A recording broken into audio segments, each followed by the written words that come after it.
Hello, welcome to Papa Nick's Music. I am, as always, your host, Papa Nick Lewis, and today we're back to the Beatles. A few weeks ago, I posted my top 10 Beatles albums, and when I was in that when I was doing that video, I said that I was going to present a top 10 Beatles songs or maybe a top 40 Beatles songs, and I decided eventually to do the top 40. And generating this list was, on the one hand, more challenging because there's so many more songs than albums. But it was also more straightforward for me because, for me, my love for the Beatles has always been centered on the individual songs. It's not been centered on the albums. I don't. That's not the way the Beatles exist in the great music library in my head.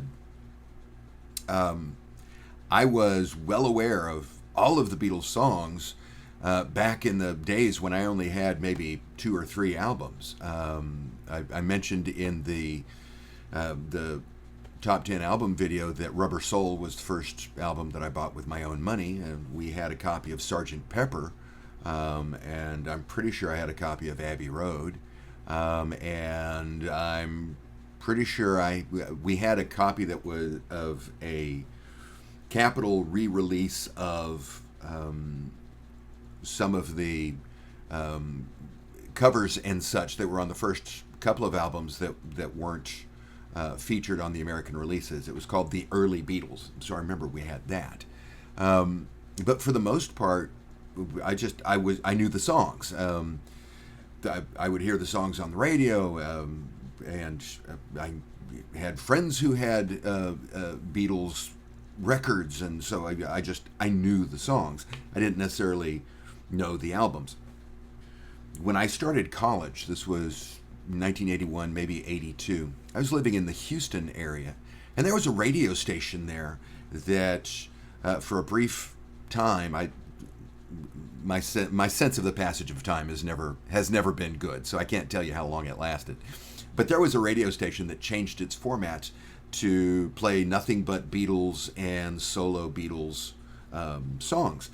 They changed their call letters. For a while, they were KBTL, Beatle Radio. And I loved listening to this station because I knew, there were some of the solo songs that I didn't know, but I knew all of the Beatles songs. Because that's how I know. I know the songs. I don't necessarily know the albums. And so going through the list and ranking the songs felt a little bit more comfortable to me than ranking the albums did. And so we're going to do my top 40 Beatles songs. Before we get into that, let's get a little bit of administrative work done. As always, if it's a top 10, or in this case a top 40, our unofficial sponsor for the top 10 series is Schoefferhofer Beer. That's good beer. Also, we need to do the subjectivity notice. The artistic appreciation is, by definition, a subjective thing. There is no such thing as objectively good art or objectively bad art. There is only art that I like and art that I do not like. And as long as we keep that in mind, this is an entertaining, fun conversation. Why do I like the songs that I like? Why do I not like the songs that I don't like? Ooh, it's a way of getting to see the world through somebody else's eyes, which is always fun. It's entertaining, and what the hey? It's not like we're doing any real damage to anything here. Until somebody involved in the conversation has the perverse need to be seen as being objectively right or wrong, and that's when everything goes off the rails. So let's not do that. This is all subject to taste. And then finally, I need to... one of the things that occurred to me when I was starting to set this up, when I'm looking at my top 40 and I'm thinking, okay, here's what I can say about each of these songs, is, man, this video was going to end up being like 2 hours long. It's just like, I can't do that. I could carve it down to a top 10, but I really wanted to get the top 40 in.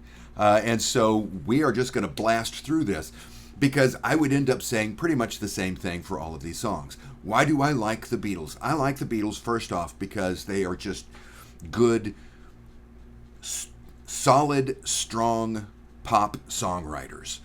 They understand the format, the structure of pop songs, and they use that structure well. They use it to accentuate the meanings of their songs. They are good quality songwriters. And when I say they, I am referring to both Lennon-McCartney and George Harrison. Sorry, Ringo. So they're good, solid, strong songwriters. I like that. Their songs have catchy melodies. They've got nice little hooks. I like that a lot. They've got good chord progressions. They're always interesting. There is a certain comfort in recognizing a chord progression, being able to predict where it goes. And when a song does unfold the way you expect it to unfold, there's a certain comfort in that. There's a certain warmth in that for me. But at the same time, there are plenty of instances where I'm expecting that melody to start going up and instead it starts going down, or something like that. And so their melodies, their chord progressions, the musical structures of the songs are familiar enough to be comfortable, but not so familiar as to be trite. And I like that. It's always fun listening to their music. Thirdly, the Beatles themselves were fantastic musicians. Paul McCartney specifically, I think, is one of the most accomplished, most versatile musicians of the pop rock era. I haven't thought long and hard about setting up a top 10 of best musicians, but if I did, McCartney's going to be in that list. Stevie Wonder's going to be in that list. Now that I've been dipping my toes in the ocean that is the Bee Gees, Morris Gibb is going to be in that list, or contender for the list. But that, I'm not just saying that Paul is a great musician. They're all great musicians. Paul, I think, is a little bit more versatile, but they're all stellar musicians. And so I enjoy listening to the musicianship of the performances. And then finally, I'm a sucker for harmonies. And these guys, oh man, they sang well individually, but they sang fantastically when they were singing together. So pretty much all of these songs, I'm going to like them for one or more of those reasons. Since I've got the same reasons for all of them, I'm just going to blast through the list. Okay? Okay. Let's take a fortifying sip of this wonderful grapefruit elixir. That's good beer. Okay. Before we get into the top 40, I've got an honorable mention.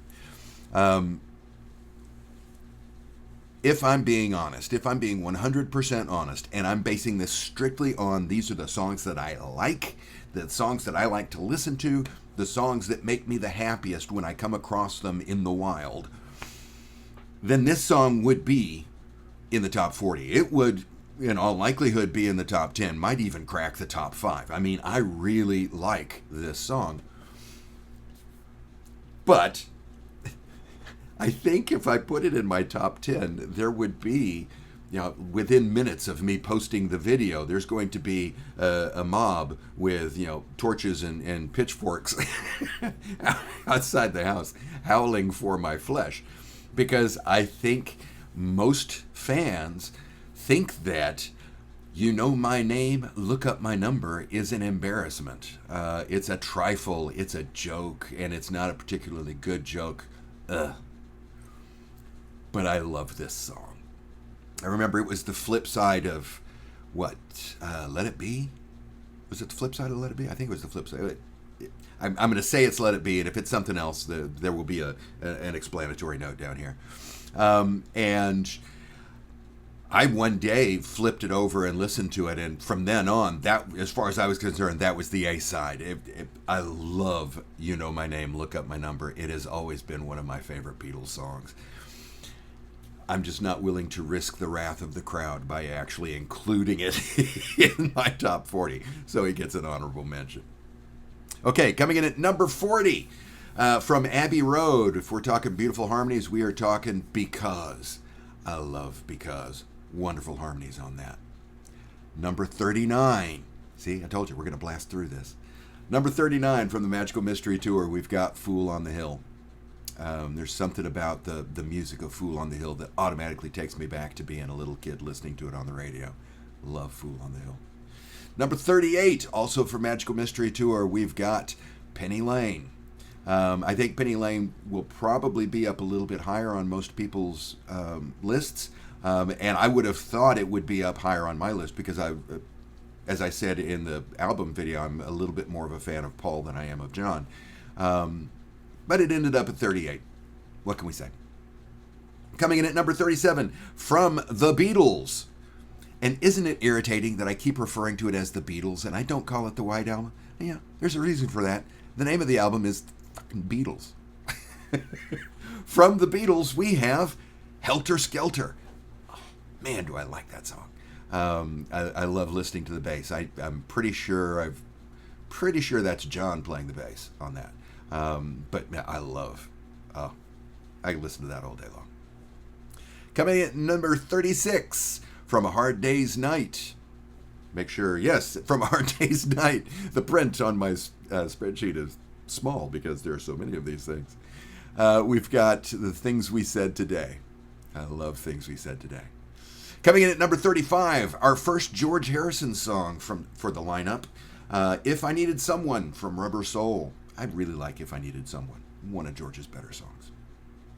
Coming in at number 34, we're back to, we are back to the Past Masters, which is where you can find You Know My Name, Look Up My Number. We've got I Feel Fine. Oh, love that guitar. Coming in at number 33, another George song, this time from the Beatles, and it is Piggies. Piggies was always one of my favorite songs from that album when I was a kid, so still a big soft spot in my heart for Piggies. Coming in at number 32, a song that probably 10 years ago would not have cracked my top 40. The older I get, the more I like it. And that is from the Magical Mystery Tour, Strawberry Fields Forever. Wasn't much of a fan of that in my youth, but the older I get, the more I like it. I'm not sure why. I don't think I can express why. Coming in at number 31 from Abbey Road, we have Oh Darling. I love Oh Darling. Great song. Coming in at number 30 from Revolver, we have another George Harrison song, and that is I Want to Tell You. I love I Want to Tell You. Great song. Also, a quick side note, Beatles Monkees connection here. When Chip Douglas was looking for a guitar intro for Pleasant Valley Sunday, he was listening to I Want to Tell You. And it's not that he stole the riff, because it's not the same riff, but it does feature the same notes, and it's played in kind of the same way. So, got a Monkees connection there. That's nice. Coming in at number 29 from A Hard Day's Night, which is a brilliant album. Tell Me Why. Love the harmonies in Tell Me Why. Number 28 from Revolver, we have Good Day Sunshine. Just from the opening piano chords, that boom, boom, boom, boom, boom. I love Good Day Sunshine.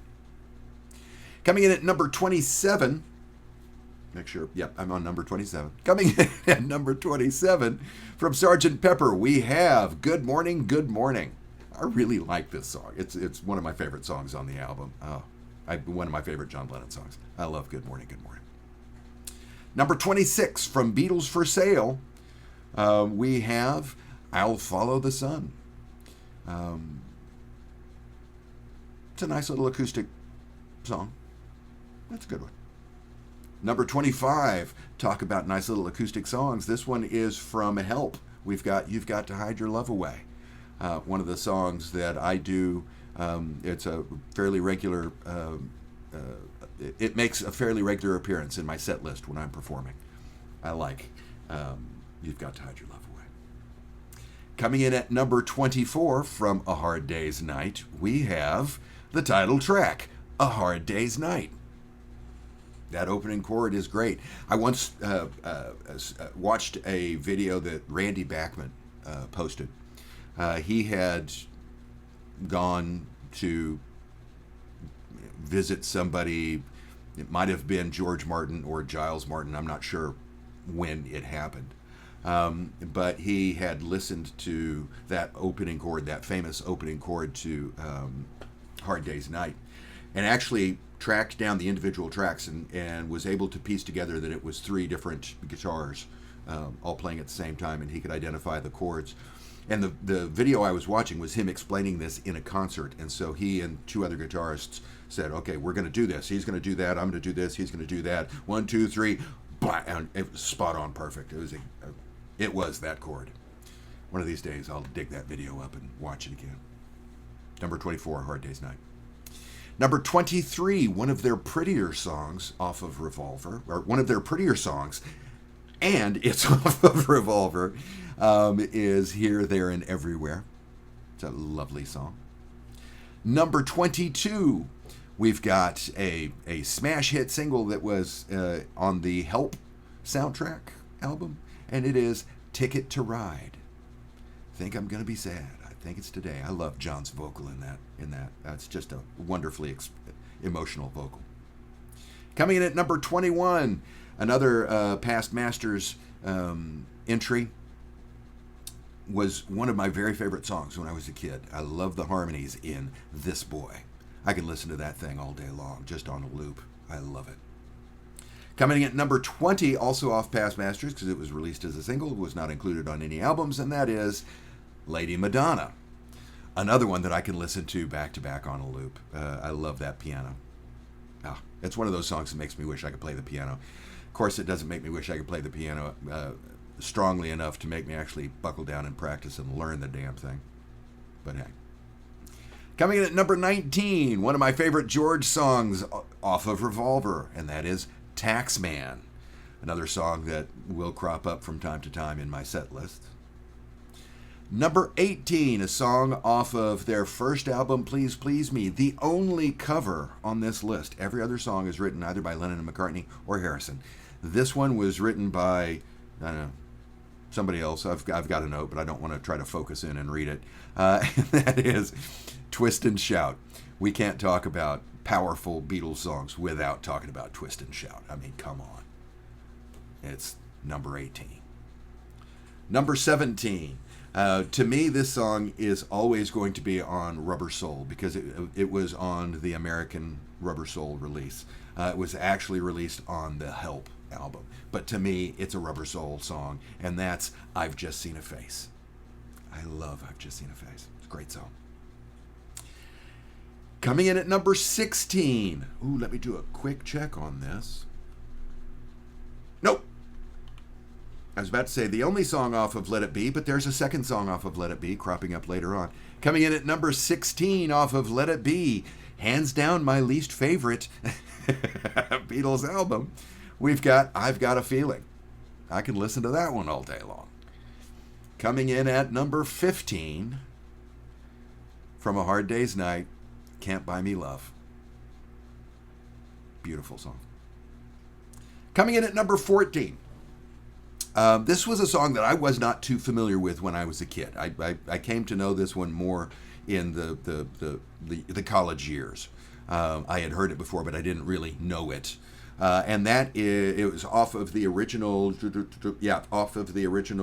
Revolver, the UK Revolver. It didn't appear on the American Revolver, so I did not know about it as much. And that is And Your Bird Can Sing. I love the twin guitars on that thing. I can listen to that all day long. Number 13, we're back to Rubber Soul, this time for I'm Looking Through You. Another song that makes frequent appearances on my set lists. I love I'm Looking Through You. Number 12, again, a song that was only released on a single, so I have it as coming from Past Masters, and that is Rain, which I think is just a lovely song. Number 11, one of my favorite songs off of Revolver, very nearly cracked the top 10, and that is For No One. It's just such a wonderfully melancholic yet pretty song. I love For No One. Okay, we're to the top 10. I may slow down a little bit and dwell on some of these songs. I may not. I've got a good head of steam going. I will take a quick break to sip a little bit of Schoverhofer. Because that's good beer. And no, I'm never going to get tired of saying that. Coming in at number 10. This was a song that I hated when I was a kid. We had Revolver. We had a copy of Revolver, the American release of Revolver. And so I've been familiar with this song most of my life. And I thought it was just stupid. I hated listening to it. Oh, man, I hated this song. It is now one of my favorite. I mean, I've got it at number 10. It is my highest rated song off of Revolver. This is the last Revolver song I've got. I love Tomorrow Never Knows. When I was a kid, I did not care for it. I didn't care for the screechy seagull sounds in the background. I didn't even care much for Ringo's surprisingly complicated, given how simple it is, drum pattern on that thing. Today, it's my favorite song on the album. I love Tomorrow Never Knows. Turn off your mind, relax, and float downstream. Thank you very much. I think I will. Okay, at number 9, we have the other Let It Be song. From my earliest days, this has been one of my favorite Beatles songs because I really like the 2-part harmony all the way throughout this thing, and that is Two of Us.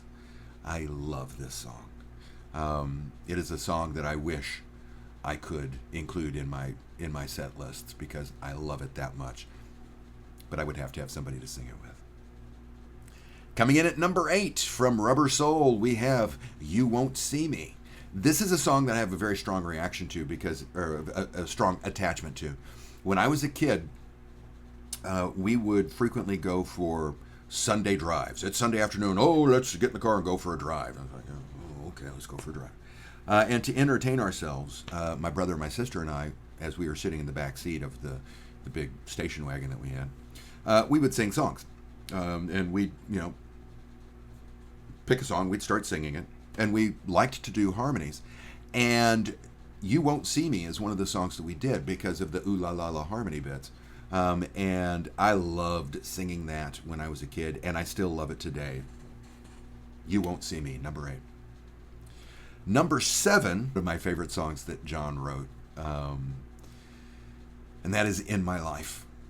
I love this song. It makes regular appearances in my set lists.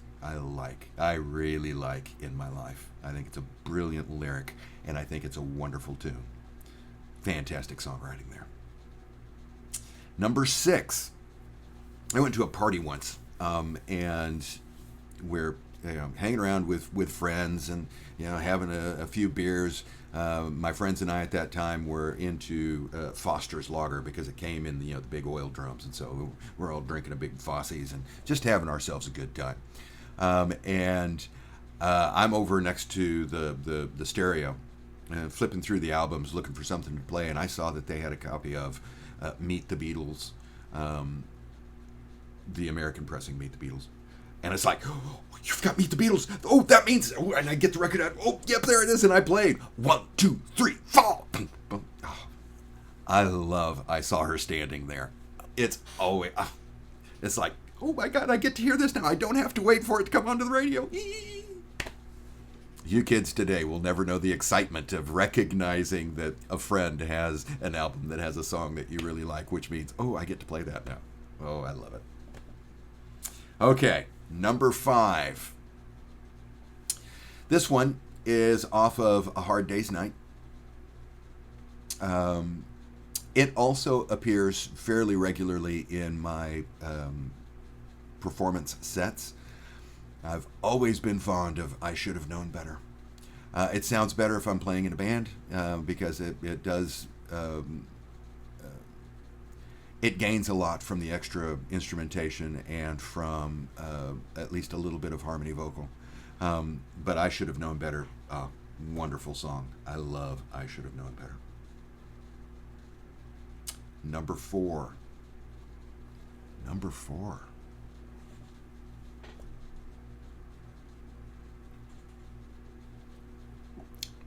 That's good beer. Of course, I'm dropping condensation onto my mouse, but that's okay. That's the price of good beer. Number four, also off of Hard Day's Night, one of the prettiest songs I've ever heard, a song that I would dearly love to do as part of my sets, but it's got complicated chords. Why they insist on having E flats, it's like, Jesus Christ, I hate the E flat. I know, there's no difference between an E flat, say, if I'm going to play it as a bar chord, it's an E. If I'm going to play it as a bar chord, I can play it anywhere. If I'm going to play it the way John plays it, then I have to use the D shape, and I have to really stretch my pinky up to grab that fourth string. And my pinky's just not long enough to do that. I mean, it's maybe an inch long, maybe a little over. I got stubby little fingers. I can't play that stupid fucking chord. And they like to use that E flat. But that notwithstanding, I dearly love If I Fell. I dearly love the vocal line of this. When we were going through lockdown a couple of years ago because of the COVID unpleasantness, my wife and I had a YouTube channel and a website that we were running called Stay K Cabaret, where we were trying to encourage the friends that we have here in the San Antonio area and beyond who wanted to have an online venue. We encouraged them to give us videos. We'd post videos. And I did a lot of work for that. I did a lot of videos for that. And I did a video of If I Fell. That was one of the songs that I covered, where I'm playing all the instruments and I'm singing all the parts, and I'm extremely proud of it. I love If I Fell. Great song. Okay, now we're into the top three here. And in many ways, these are, as far as I'm concerned, the holy trinity of Beatles songs. If as much as I love all the other songs that are on this list, and as much as I love the songs that I really, really like that just couldn't make it onto the list, as much as I love all of these songs, these top three are easily my three favorite Beatles songs.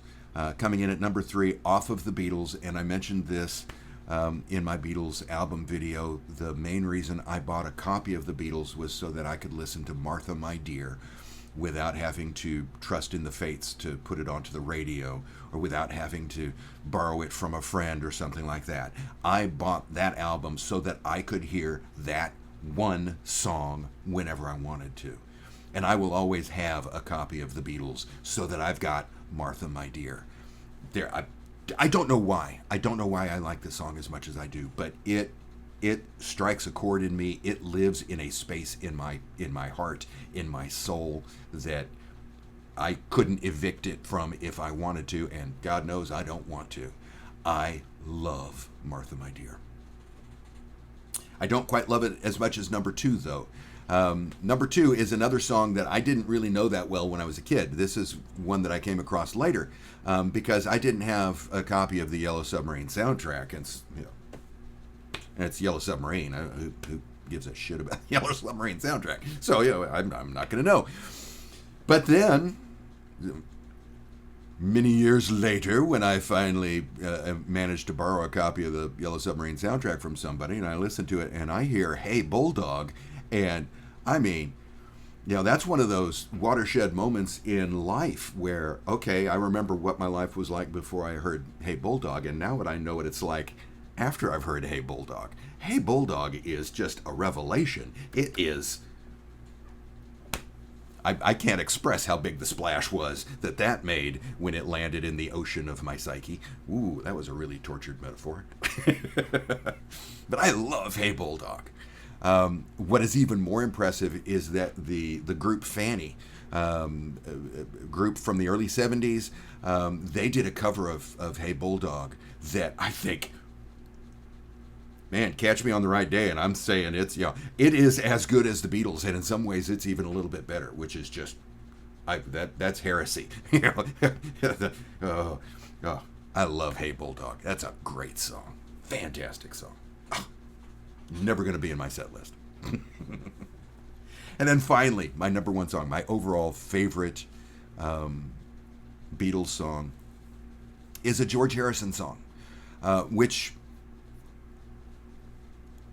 is a little bit surprising for me when I reflect on it, because I've always liked the Beatles. I like everything about the Beatles.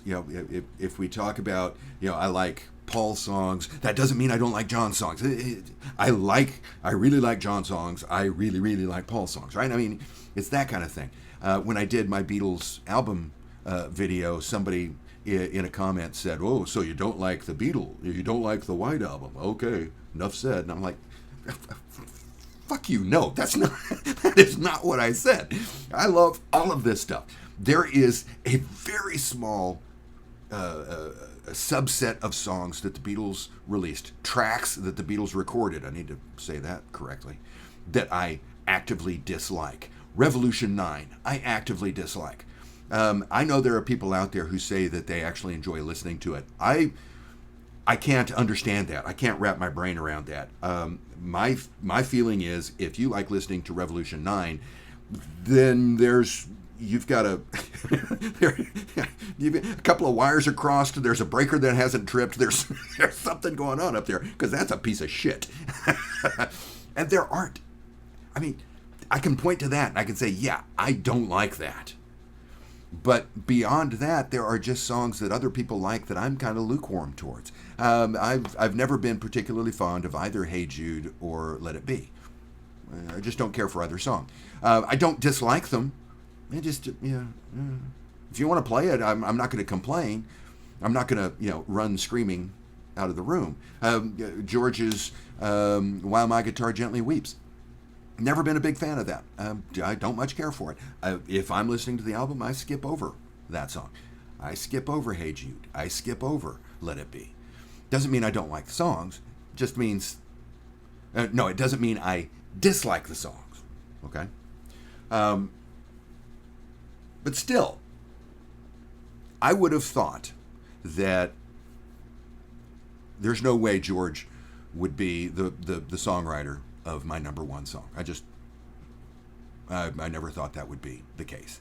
I like George. He's a wonderful human being. The world is a better place because he was here. He brought a level of peace in his music that is wonderful. He said, "Oh yeah, I know how to use my words." Jesus. But I've always liked Lennon McCartney so much more that when I started sifting through this, and I'm like, okay, which one is which?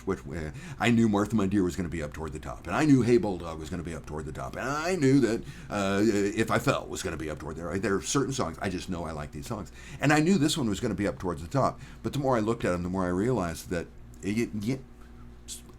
interestingly enough, it is my favorite Beatles song. And that is off of Abbey Road, Here Comes the Sun, which is just a wonderful, positive song. It is rare to find an artist who primarily deals with positivity in their work. George Harrison routinely deals with positivity in his work. And I love Here Comes the Sun. Something I can take or leave, but Here Comes the Sun is gold. That's the voices of the angels. I love Here Comes the Sun. So, that's my top 40. What do you think? What have I got right? What have I got wrong? There's going to be things I got wrong because a lot of you really want Something and Let It Be and Hey Jude and While My Guitar Gently Weeps up here in this top 40. And how dare I? Drop the note below. I always love hearing from you. He said, I'm laughing to myself because I noticed the micro expression I did. I said drop a note below because I always love hearing from you, but as I said it, I was shaking my head. I've got a habit of doing that. I really do love to hear from you. So yes, drop your comment below. If you enjoyed the video, then please, I would appreciate it if you'd click that like button. If you have not subscribed, then go ahead and subscribe. It doesn't cost anything, and it makes my life better. If you do subscribe, go ahead and click the bell icon for notifications.